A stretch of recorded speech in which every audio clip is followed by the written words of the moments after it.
to the compounding butter recipe.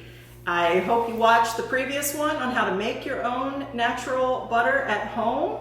But if not, you can go back and take a look at that. Or if you choose not to make your own homemade butter, you can still compound butter into some yummy blends by using store-bought butter. And what we're going to use for that is we're going to use 1 cup or 240 mils of butter. The first one that we're going to make is going to be a cinnamon sugar compounded butter. So we're going to put our butter in there. And if you're using store-bought butter, or even if you're using your own butter, you want to make sure that it's nice and soft and pliable, or it's going to be a little tough working this butter in. What our mixture is, and you don't have to worry about writing any of this down, just enjoy the video. I have all of this for the recipe and for some additional recipes that we're not going to do live today in the download section.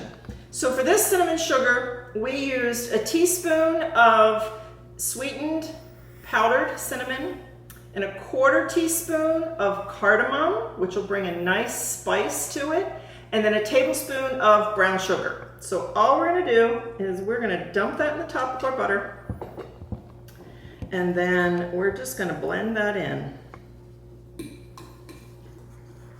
This is super yummy for on pancakes, waffles, muffins. It's good to put on toast, English muffins, a croissant. Haven't found anything that I didn't like putting it on yet. And when you're done with this, again, because it doesn't have preservatives in it, if you're using your own, you are either going to have to use it up in a couple of weeks or put it in the freezer. And this, like I said before, butter will freeze for a good year and still be just fine. It's really resilient in the freezer.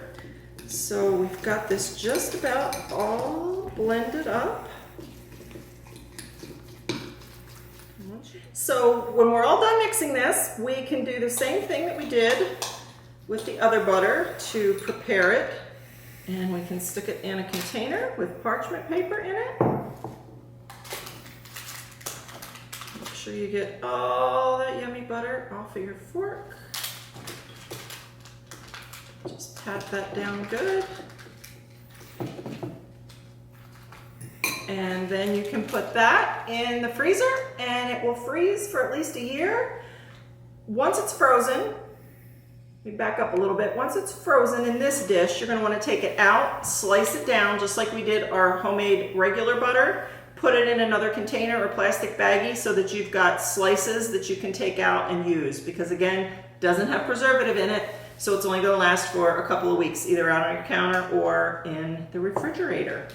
So that was our yummy cinnamon sugar butter. Let me grab a towel here to wipe my paws on. Okay, now the next one that we're going to make is one of my favorites, and it is an Italian compounded butter. So same thing, we're going to use about a cup of butter, which is about 240 mils. And then the seasonings that we're going to put in this, and you can vary the seasonings if there's something in here that you don't particularly care for. You can either leave it out or replace it with another spice that you do really enjoy in your Italian cooking. So what we've put in here is 1 tablespoon of freshly ground basil, a tablespoon of sun-dried tomatoes, a 1/2 teaspoon of sweet marjoram, a 1/2 teaspoon of thyme, 1/2 teaspoon of rosemary, a 1/2 teaspoon of oregano, 1/2 teaspoon of sage, teaspoon of garlic powder, and we have just blended all of those yummy spices up in here. Now, if there's something that you don't like, oh, this smells amazing. If there's something in here that you don't like, leave it out. Put something else in its place if you'd rather. It's the lovely thing about a recipe. You can always substitute. So the same as we did with the cinnamon butter, we're going to dump all of our spices in there, and we're just going to compound it down, mix it in. This makes the most amazing garlic herb bread. If you like a lot more garlic in your garlic bread than what's in here, you can always sprinkle a little more on top when you're making your garlic bread. It's good to put in biscuits. You can use, if you want to use the biscuit recipe that we have for you in the bakery section, you can substitute the butter that's in that recipe for this butter and make some really fun Italian herb biscuits, which is always yummy.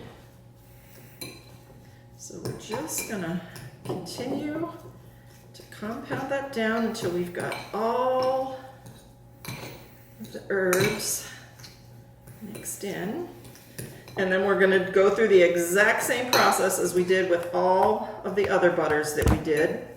We're gonna take this ball and we are gonna stick it in a dish with parchment paper, put it in the freezer till it solidifies, bring it out, slice it down, and then refreeze it until we're ready to use it. Unless you're gonna use this whole thing in a couple of weeks, and then you can just pop this right in the refrigerator and have it for your use anytime that you want it. We've got several other recipes for compounding butters down in the download section underneath of this video, so be sure you take a look at those. And again, all of the recipes that we did and all the instructions are all in that download link, so you can look back and refer to that anytime that you like, or you can print it out and put it in a book. I'm kind of a print out and make a book kind of gal. That's just how I've always used my recipes and cooked with them over the years. So we thank you for joining us for this compounding butter recipe, and we hope you've enjoyed it as much as we've enjoyed bringing it to you.